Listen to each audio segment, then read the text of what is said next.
everyone. Hi, my name is John Lord P. Malot. Here to present. It's all about flash flood advocacy. Nga naman, nga unay kinabaha sa ating bayan kay nahitungod sa ating bayan tungod ngadtong mga waterways o mga kanal sa pauguban paagi-anal sa tubig.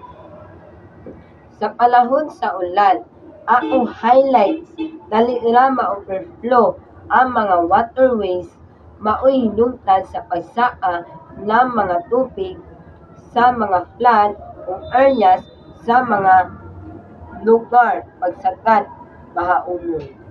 Maasinati kita og baha, oras mahuman sa gunsod o kalit na pag-ulan.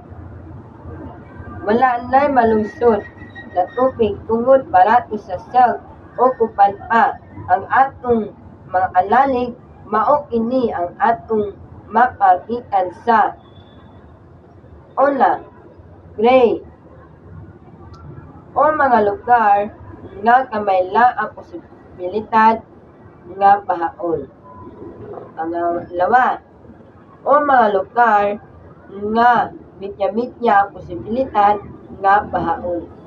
Pangatlo, o mga lugar nga taas kaayo ang posibilidad nga bahaon.